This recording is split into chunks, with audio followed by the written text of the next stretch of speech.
Boom. All right. Welcome, everyone. It is Wednesday. It's the weekly coaching call with yours truly, Omar Pinto, and my co-host, Tori Skeen. And we're just going to kick things off, right from go with Kellie. So, Kellie, please, how can we help? Thank you. Hi, everybody. I'm Kellie. I'm an alcoholic.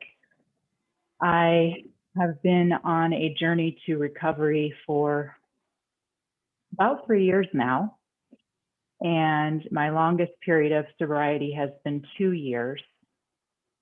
I relapsed in 2020 and I came into the SRC in July.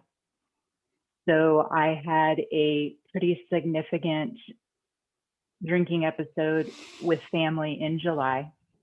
And that's, I'm telling you that because this is what I need some help with. So came into the SRC for a couple of months and relapsed again. Had another drinking episode at Christmas, again with family.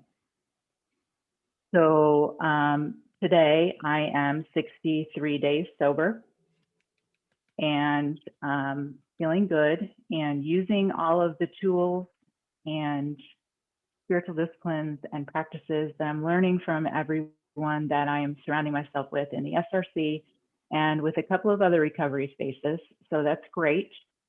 It seems that some things are sticking this time, but I don't take any day for granted. The challenge that I need the group's help with is after the drinking episode at Christmas that involves family, I have not addressed my bad behavior that happened with my sister and her family. And my thought process behind that was that I would, number one, put my sobriety first, which I have not done in any time before this in this process. I've always put everyone else's needs before mine to the detriment of my own health. I always felt like I needed to keep the peace in my family, keep everyone happy, keep the family gatherings happy. And that's why most of my drinking in the last, I would say, I don't know, until the 3 years of sobriety, working towards sobriety, my drinking usually happened in secret.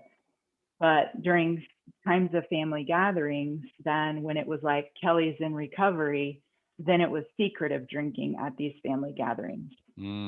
So what happened in July and then what happened at Christmas was all of a sudden I wasn't controlling it. My drinking was found out because all of a sudden, I wasn't hiding it. There were visible signs of drunkenness and it escalated into, screaming, crying. We've all been there. Mm-hmm. So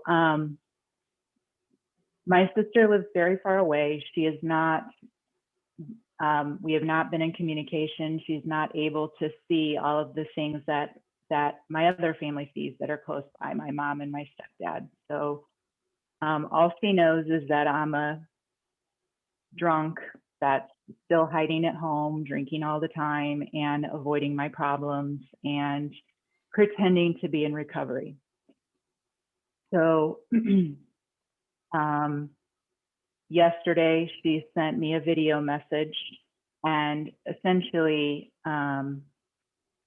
with a lot of anger, which I absolutely own and understand, told me very plainly that I will have nothing to do with her family or her children unless I go to a rehab facility, that the work that I do at, quote, church with nonprofit service and mission work and with my small group Bible studies is not enough.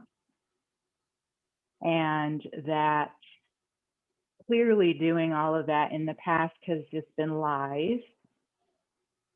And that if I continue to do all those things and believe that it's going to lead me to sobriety, I'm just fooling myself. So there's a lot there to unpack. Basically said she's no longer going to keep any of my secrets, which is very interesting because our family has a lot of secrets, many of which caused me to drink because I was always keeping a lot of them. The details of that don't matter, but what I need the group to help me with is I want to respond and acknowledge that I have received her message.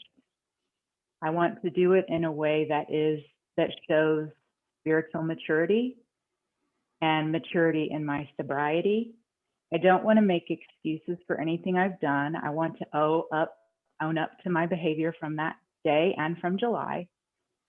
I want to help her understand that I respect the boundaries she's drawn, in that I'm not going to try to push that. I'm not going to try to come around her family. I respect that. There will be future family gatherings, and I don't need to be part of that. But she also needs to understand that she can't dictate what my recovery looks like. She doesn't understand recovery, and it doesn't matter. She doesn't need to. That's for me. But I don't want to sound self-righteous. I don't want to sound selfish. I don't want to sound, and I don't know the right words to use. I've prayed a lot about it. I've sought the counsel of several different people, and I'm going to really try to. I guess I would like, all of you have dealt, or many of you have dealt with difficult family situations, and I'm very interested in your perspective. So, based on what you just said right now, based on what you just mentioned about the message that she sent you, and then the most appropriate response, correct? Mm-hmm. So I started to listen to you kind of list a couple of things that you wanted to tell her. And there's only one thing that doesn't need to be said. What do you think that is?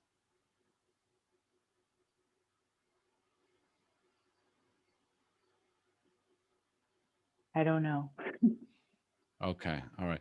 This is kind of a fun, right?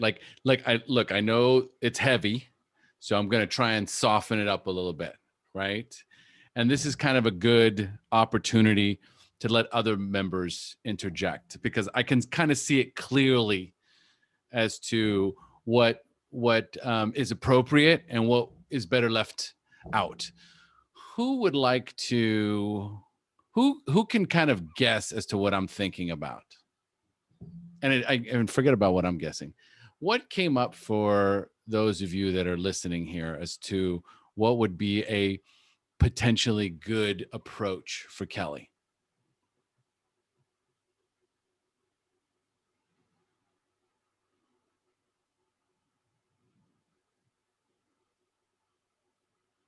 Okay, nobody wants to jump in here. Tori? Yeah, I'll jump in. And Kellie, thanks for bringing up this topic, because for me, when I got sober, I had some similar issues with family where they didn't want to. I mean, they didn't really want to hear from me, and so unless I did X, Y, and Z, and so the thing that I learned over time is that, like, obviously I had to show action rather than what I was going to say. And so, when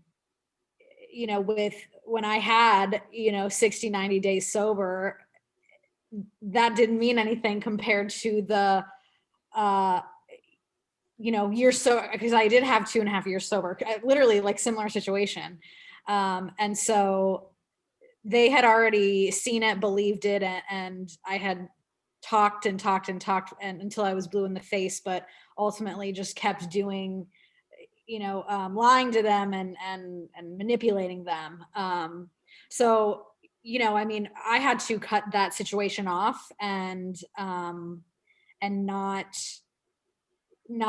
talk to them or engage with them. They needed to cool off and figure out their own feelings surrounding my issues, and I needed to figure out my own feelings surrounding my issues and their issues. And so, once that was able to happen, and I put forth the effort to get X amount of time. I think it was like 6 or 7 months that I was able to reach back out to them and say, this is where I'm at. So that's my experience. Wonderful. Thank you, Tori. Travis. Yeah, thanks for bringing this up as well. Even with Tori, my biggest thing, well, A is my father and B is my sister.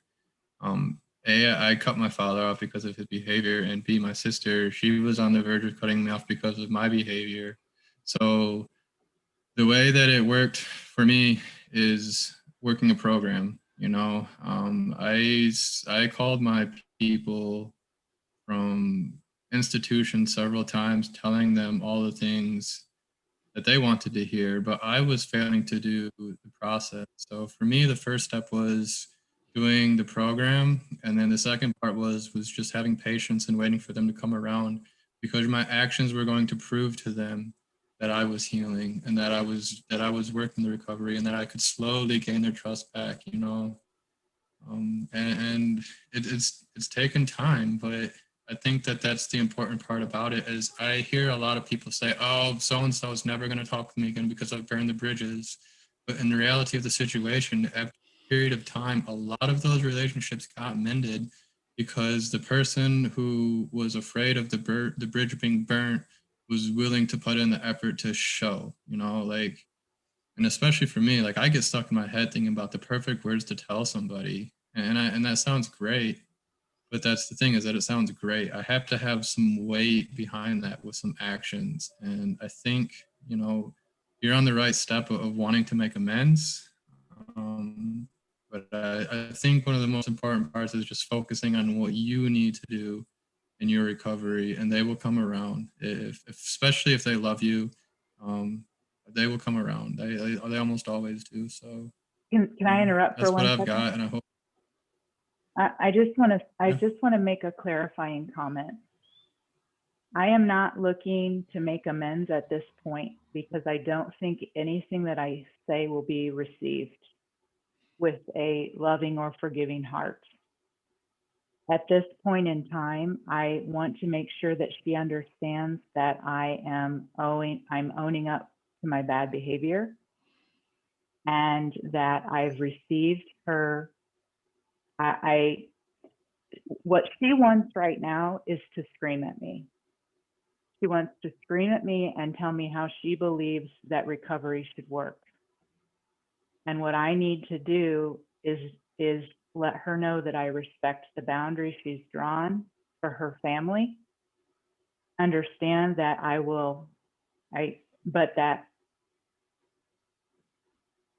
and I don't want to do it in a selfish way, but that for the first time, I'm making my recovery the first priority.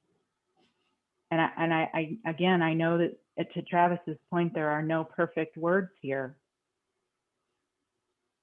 because she likely will have a wall up and won't hear any of it. But I'm not looking for her to forgive me, and I'm not looking for her love in return. This is probably the one time that I don't feel codependent.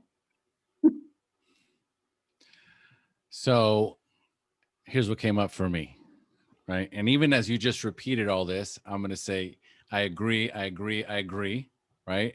Because you're right on track, right? So I was going to exclude just one thing from the communication with your sister. And I was curious if you could guess what that might be.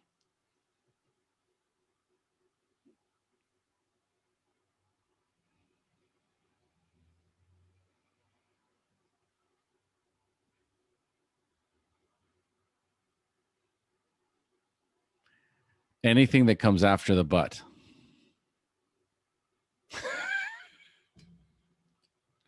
I agree. I know I fucked up. I respect your boundaries. I totally understand. I'm going to respect what you say. But don't get in my shit.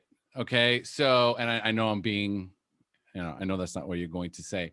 Anything after but kills all the beautiful words that you're going to say before. You are owning up to your responsibilities. You're taking ownership completely, right? That's it. You have to recognize that from her perspective, she is hurt, she is wounded, she is scared, she's upset, she has got a myriad of negative emotions running through her. She is waiting for your response. She's expecting to be triggered. Okay. And so the response that you send her is going to go under a microscope.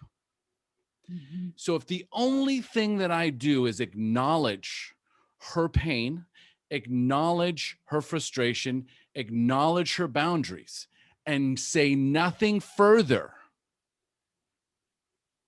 that is going to speak volumes. She is going to feel something. She may not be able to identify it. She may not be able to understand it, but she is going to feel, as she's reading for this, she's waiting for the but. Reading. There's going to be, it's got to come up at some point. Reading. Huh. So that subconscious feeling that she is going to get is that maybe this time there's something different here.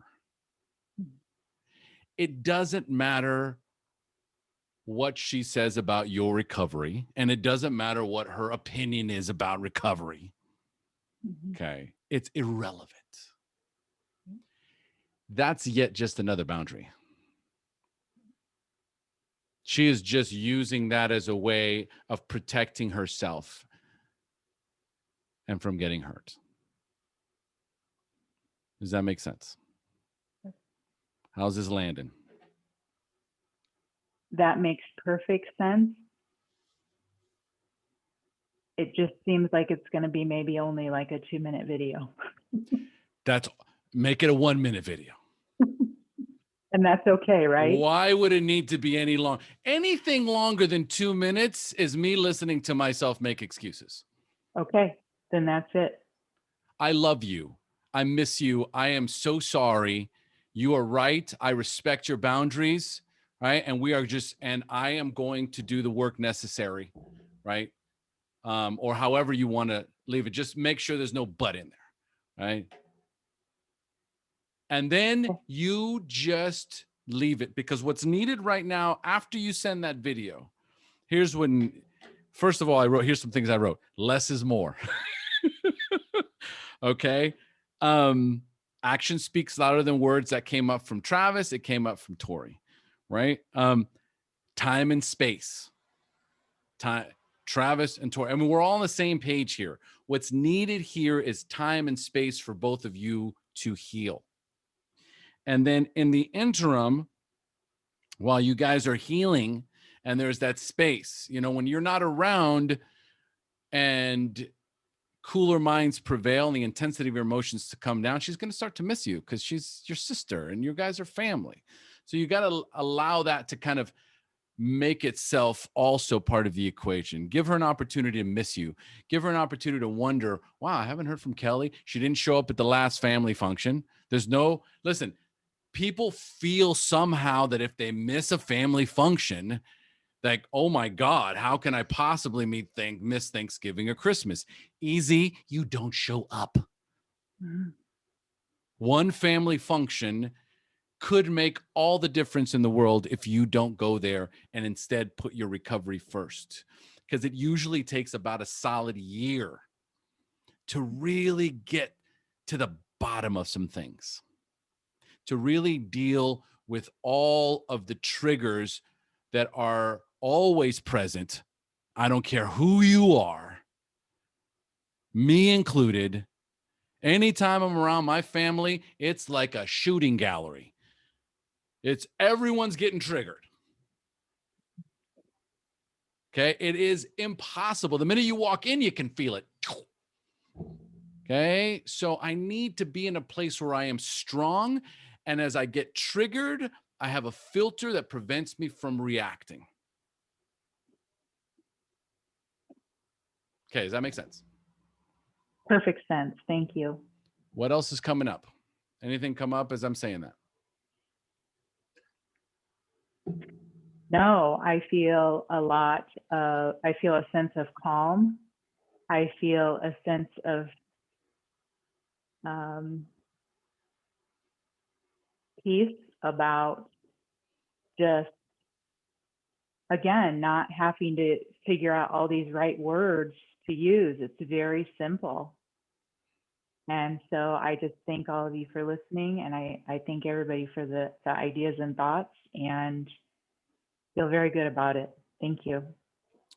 Wait a minute. Let's What? not go too fast.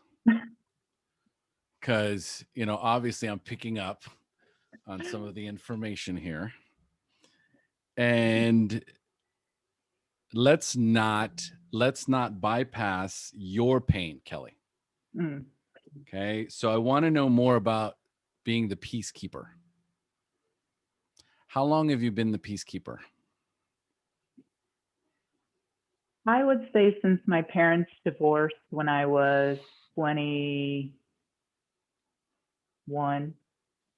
So the role that I play, my family has a long history of not forgiving. And so when my parents divorced, I was their counselor for both sides. And my sister was still at home with my dad. So she never really forgave my mom. My brother never forgave my mom. He does not have a relationship with her. So my dad and my brother will hardly be in the same room with my mom.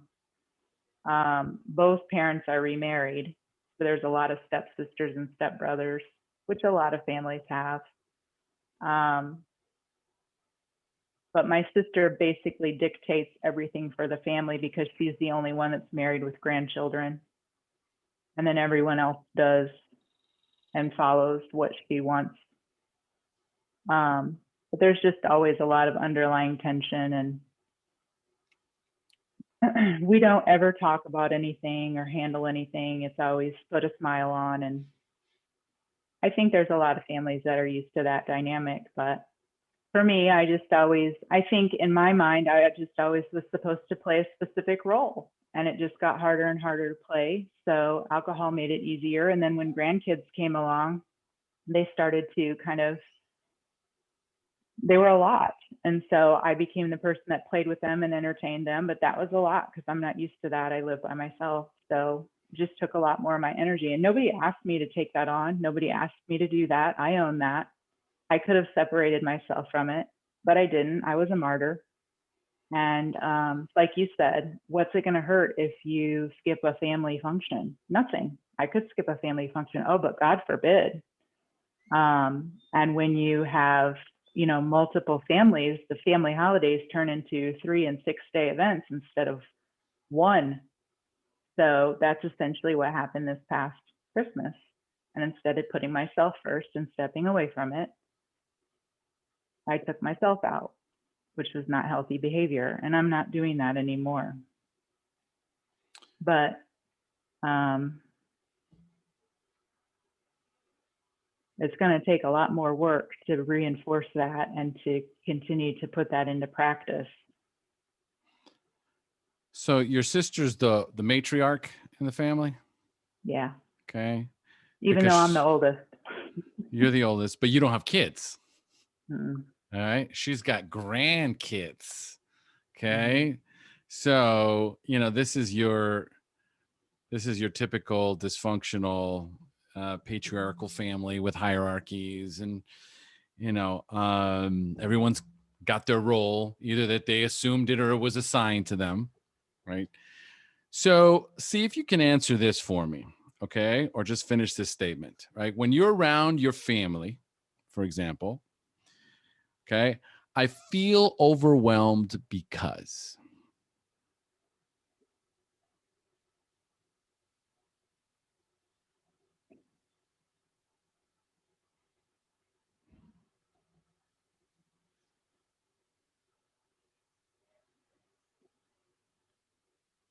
There's a lot of activity and mayhem and just noise and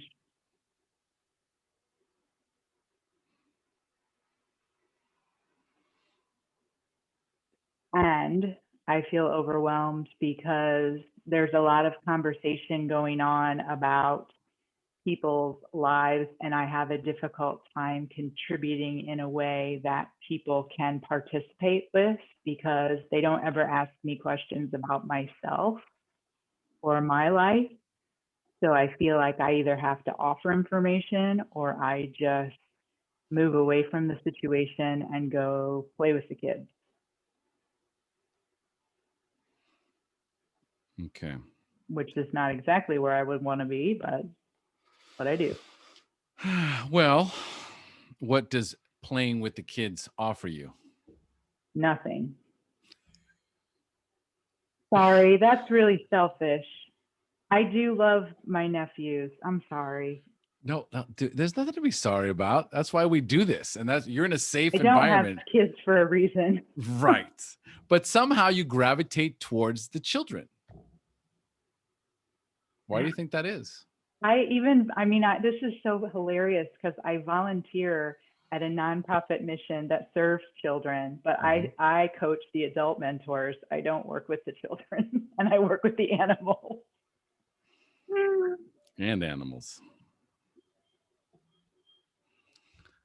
So guess, why do you think that is? I mean, you're gravitated. They overwhelm me. Kids overwhelm me. But you gravitate towards them at the parties. Because I just feel like it's easier than participating in the difficult and unreal conversations. Like in the last couple of months in recovery, I have been more vulnerable and more honest than I have ever been in my life. And it's been very refreshing. Like letting people know me and feeling like they actually like me has been a revelation. But I don't feel like my family, some of my family, know me or would like that person. So it's not, I don't let them know that person, but I also know that they don't take an interest in knowing that person. So it's just easier not to get involved in conversations that are just so frivolous and useless and meaningless, and to sit around. I mean, I don't like small talk. It's just not, so the conversations just feel ridiculous. It's lazy, actually. I think it's lazy because I should help them to get more involved in, like, the conversations go two ways. I have to offer information about my life so that they can get to know me. I want to read some stuff here just in case, because there's all of a sudden posting just kind of popped up. Jessica writes, putting into words you can understand where she is coming from and quietly prove them wrong via long-term recovery. Oh, I think that was the first piece, right, Jess? Okay, communicating. Yes, yeah. I don't know if that made sense, but. All right. Did you want to add anything after what you just heard, Jess? Sure. Yeah, why not? Hi, Kelly. It's nice to see you again. I think I met you once before in a Sunday meeting. Yeah, it's hard, I don't know. I just think you're definitely on the right path if I were you. And if I were in your shoes, you're not making any excuses. You're acknowledging her thoughts and her feelings and boundaries, although some of it is a little excessive, such as the family secret stuff, because that's hurtful. I think so I can understand that. To me, that kind of takes, I don't know. I'm not, trying to make it worse, but that part of it, it's not your fault. You're trying. And I think you're showing right now a difference maybe from before. You're trying something different. I've been there. I mean, it's so hard because for me, I can only say, because I'm not trying to tell you, but I took it as for motivation to get sober and stay sober. Because I had so many doubters and my secrets. My ex-husband similarly was like, well, I'm going to go out and tell everybody. So when you get back from getting help, if they notice anything different, they'll tell me right away, you know, like at first very hands-on, telling me the statistics of overcoming a heroin addiction, and you're never going to be able to recover. And oh my God, like just all this stuff. So for me, it was just like, all right, I got to do this for not for me, for in my case, you know, I do have a daughter, and I just wanted to try to rectify some type of life. But I don't know, sometimes I like to, you know, the underdog like comes around, you know, and that's what, you know, my hope for you is. And yeah, I don't know, kind of puts me at a loss of words, to be honest, because I can like totally like feel how you're feeling, just having some similar stuff. And you know, to put it all out there for us to round table this time. Yeah, I don't know, always here for you, and just keep doing it. And I guess you just have to stay the course no matter what. You're going to have critics along the way, whether it be family or people you run into, and you just got to, you know, do the best you can. And you are a good person. Thank you. Thanks, Jess. Thanks, Jess. There will always be critics. I like that. There will always be critics. And it's true, right? We can't be everything for everyone. There was a message here, one here, which was sent as a direct message to me. The hero, the lost child, the scapegoat, the mascot. Any of those land?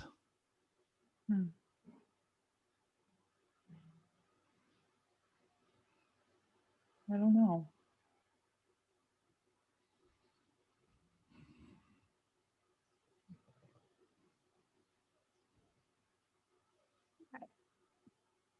I guess I feel like, you know, my mother always modeled such martyr behavior for us. And I feel, you know, I always felt like I'm not going to be like that. I'm not going to be her. And all of a sudden I turned 43 this month, and I'm my mother. And I'm not going to do that. So I'm stopping that pattern now, because I love her very much, but you know, I took on those roles. I took on the role of the peacemaker and the person who had to keep everybody happy and not tell any secrets and be the codependent in the middle. And I'm the one that was hurting myself and not setting any boundaries or stepping away from family functions when it wasn't good for me, or, you know, it didn't hurt anybody else. And so I'm the one that has to put my foot down and establish a new pattern and take on a new role. And, you know, to the whole, there are always going to be critics. Well, they're critical of my behavior when I was drinking. So if they want to be critical when I'm in recovery, that's fine too, right? At least I know that I'm doing what I need to do to be healthy for me. And I've been in this like stalled pattern for so long, and I can't do it anymore. I've got to build a life for myself that feels worthy of living. And, you know, I feel like that's been the shift in the last couple of months. That's just kind of knocked me out of this codependent thinking. Like,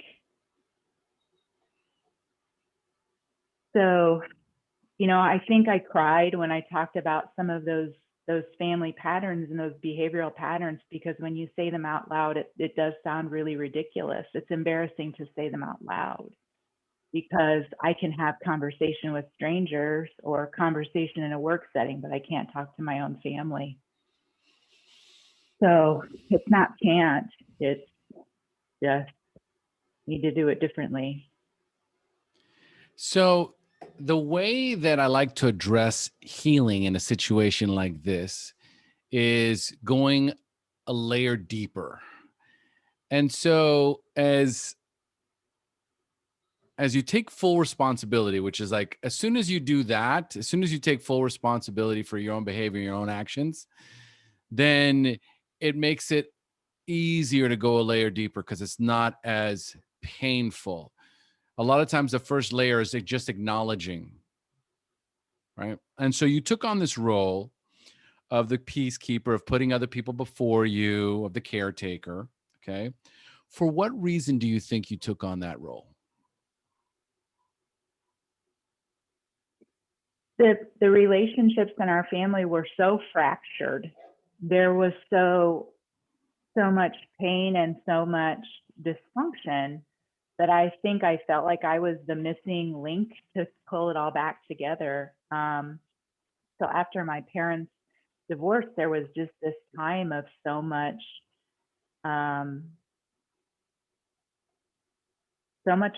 ugliness, and I was the only one that was talking to both my mom and my dad, and my sister and brother weren't talking to any my mom at all.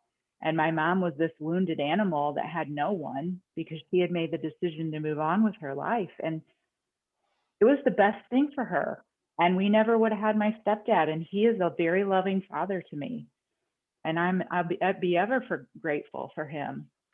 So all of that had to happen.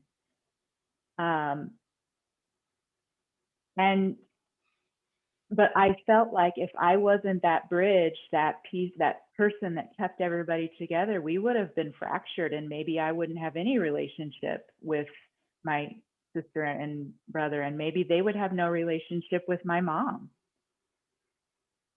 And that's a lot. I mean, I probably shouldn't have taken that on because, God's in charge of all that, not me. Like, who am I? Very good, Kelly. Very good. So you saw a need. The family was fractured. Okay. It was falling apart. So you wanted to keep things together. You wanted to keep the family together. Mhm. Right. And it backfired. Mhm. So when it started to backfire, what did that do to you?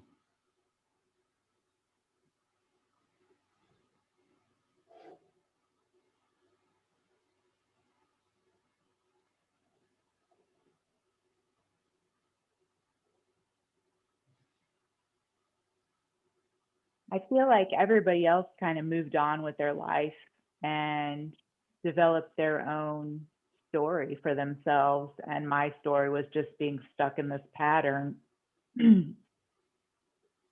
and had all this hurt and grossness. And there's other stuff, like because I was caught in that and made choices and decisions during that time that are part of my story, and alcohol was part of it, that led to other issues. But that was a key turning point for me that kept me really stuck. And then when I was mired down with alcohol and my brain not functioning properly and missing really important life lessons, I just never dug out of the hole. And so now I'm going, like unpacking all of that. Like, I don't know, that's probably not what you were looking for. Oh, yes. We're cool. I was just about to say, we're getting closer. We are getting closer. So just for a moment here, Kelly, think about this. Think about what's happening with you and your sister currently. Think about going to the family event. Think about your brothers and sisters moving on, Mm-hmm. and you're stuck. Right. You're watching this happen. Okay. It's dissolving. For what reason? What was the motivation to continue to try and continue to be the glue?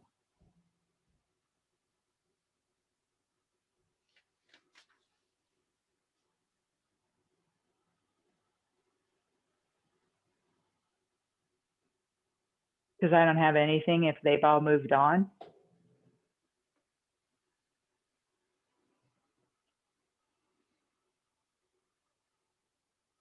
Let's And just now, sit. Let's just sit with that for a minute. yeah. And what were you about to say? And I mean, yeah, that's exactly right. Because I have nothing if they move on.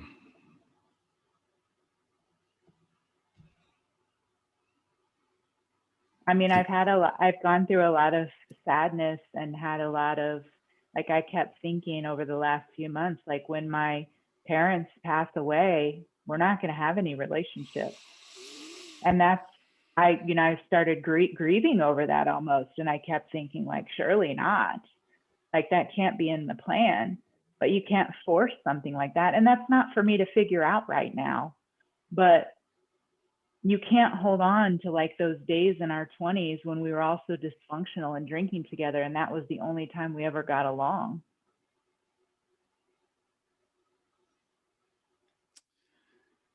So you're grasping on to the hope, or you've been grasping on to this hope that you single-handedly might be able to do what the universe has been just allowing to happen organically. Like, your whole family is like, imagine the world, okay, when it's, before the great earthquakes, and it's all one big landmass, right? And the earthquakes happening so that the landmass will separate and have their own space. And Kellie's in the middle of it all, trying to keep all the pieces together. What would it have meant? What would it mean to you if you would have been able to successfully keep the family together? What would that mean about you?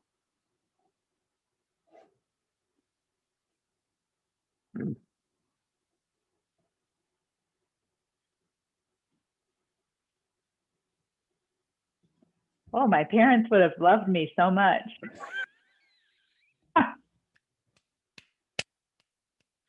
It always boils down to the simplest, most just inherent need for love and approval and significance, Kellie.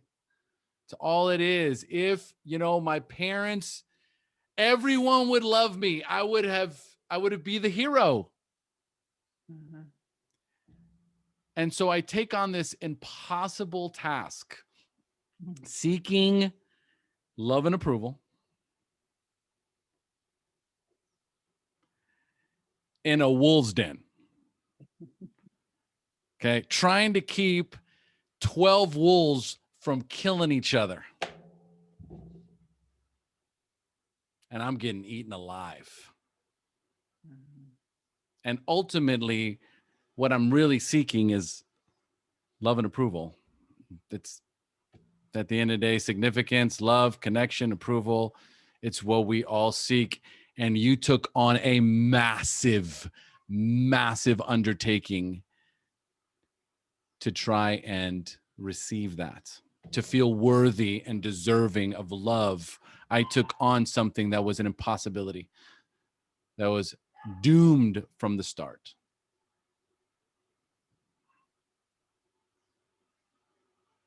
Yeah. Do you think maybe you could give yourself a break now? Yes. Do you think it might be a very healthy thing to do to stay away from your parents and your family and the dysfunction for at least a few family functions? Yes. Yes. Because every time you go there, you're expecting them to be different. Maybe this time it'll be different.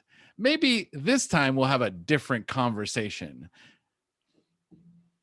I will go and see my parents separately when no one else is there. Yes. Mindful that what you have been seeking for is their love and approval. And if you do not get it in the way that you have expected to, it will trigger you. And you have to be constantly prepared for what is truth. You have an entire family that not even the gods could keep together. They were supposed to drift apart and just start their own lives and move on. It's this natural sort of process that's happening in your life, and it's tough letting go. Why? Because then I have nothing. Not married. Are you married? Not married. Doesn't have kids. I'm holding on to my family. This is my role, is my responsibility.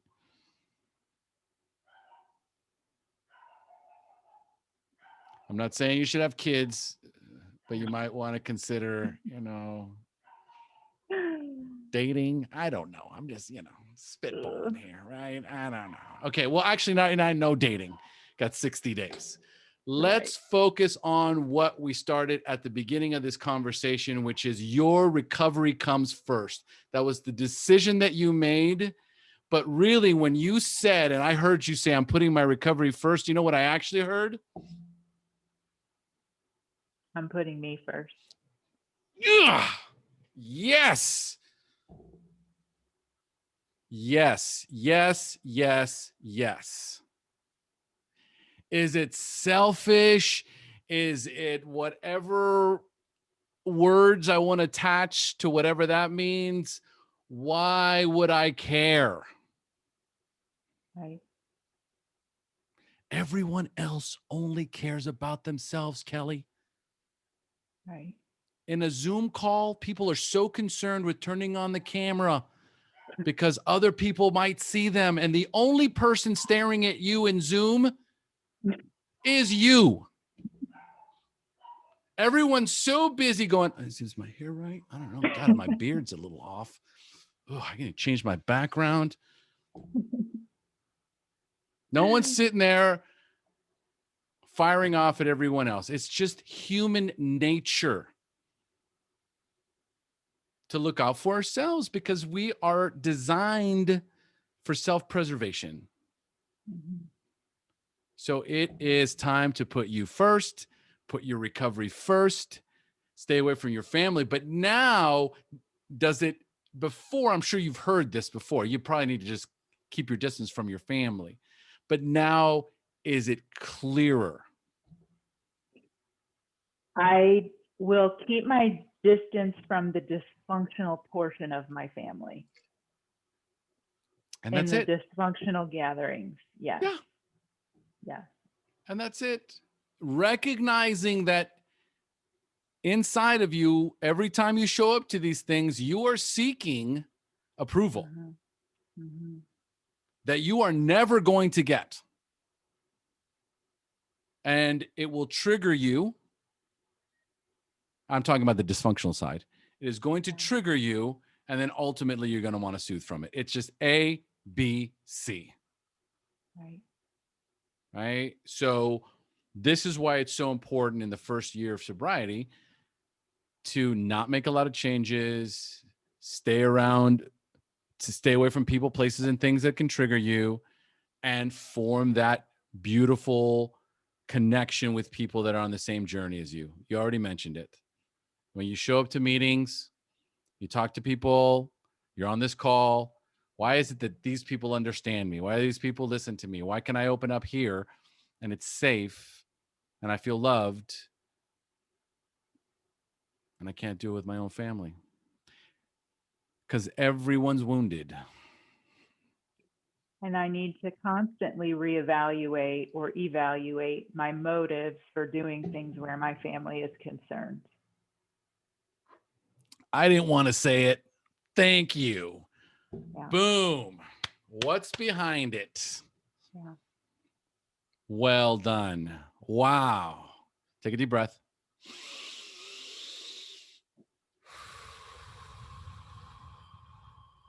Take another one. Let go of whatever does not serve you. Just let it go. Shake it out. I release, say it. I release what no longer serves me. Can I say that? Yes, I Is that release what no selfish? longer serves me. No, listen to what I'm saying. I release what no longer serves me. I release what no longer serves me. Okay, so now why was that uncomfortable? Because I feel like we have to do some things in life to be of service and to support people that we love, even if it doesn't serve us. And for what reason? To be a functioning, supportive member of community and society. And do I need to actually engage with them to do that?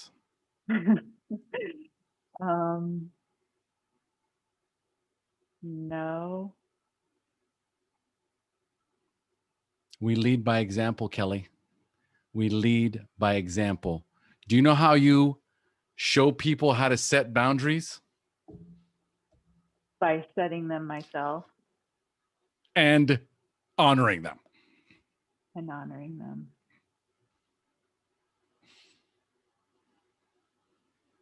Ooh, you just let go of something. Ooh, you just let go of something. Oh, well done. I missed some important lessons in my development and I'm relearning them. Did anyone else here on this call miss some very important lessons in their development? Yeah, that's why we're on this call.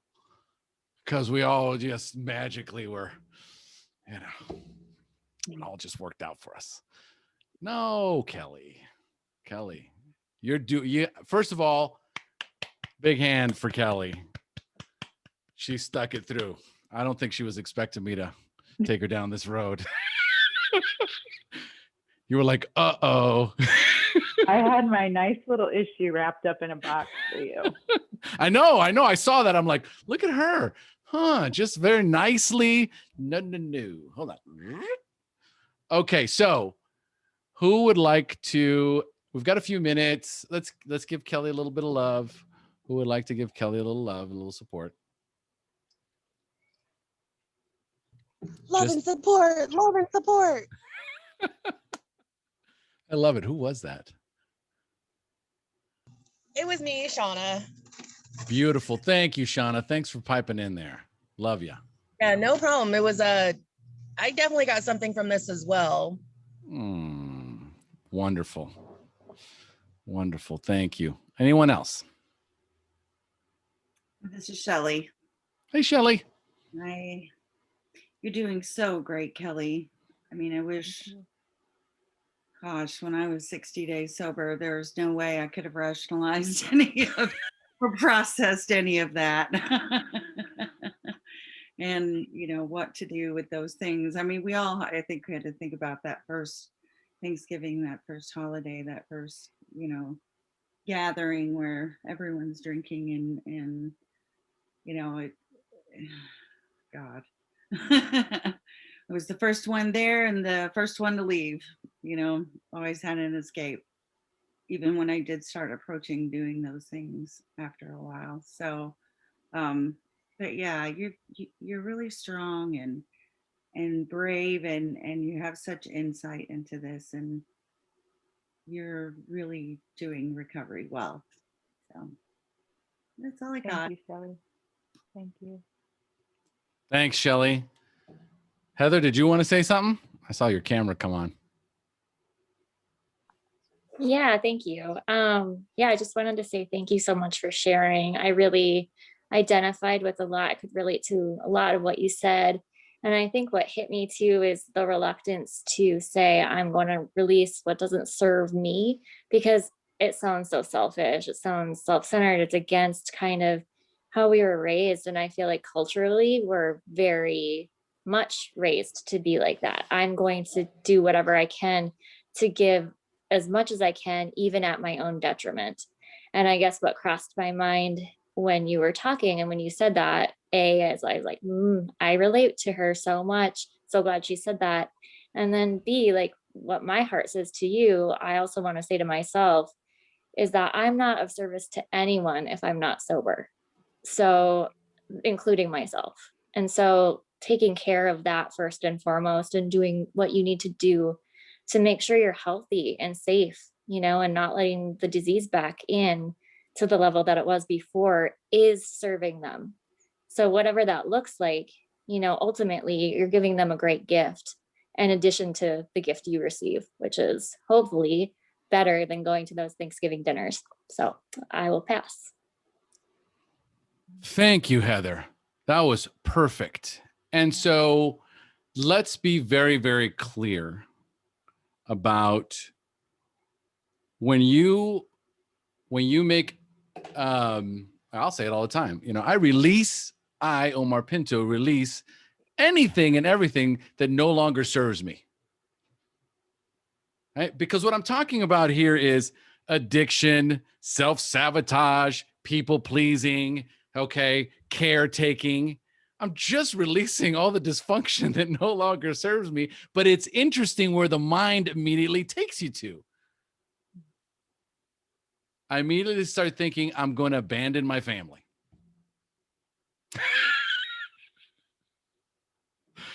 It's all programming. Heather, Kelly, anyone's listening, this is programming. And the people that are constantly reminding us that being the messages and the programming that comes from learning about being selfish and how, you can't be so selfish. That gets taught by selfish people.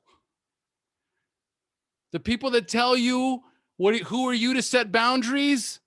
Don't know how to set boundaries. I mean, it's unbelievable. Why would I take advice from someone that I don't respect? So anyway, point being that what we're talking about here when we release things that don't serve us, it's all the negativity. It's all the programming. It's all the things that continue to cause us harm, codependency, addiction, self-sabotage, self-loathing.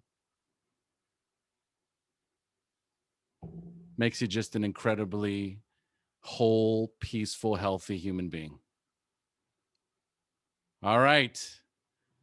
Amazing, amazing call today. I loved this episode. Thank you, Kelly. Thank you. You are welcome. All right. Another big applause for Kelly. A big applause for everyone who shared and gave a little love to Kelly. Let's send I love you all. And we will see you next week at this same time. Ciao, everyone.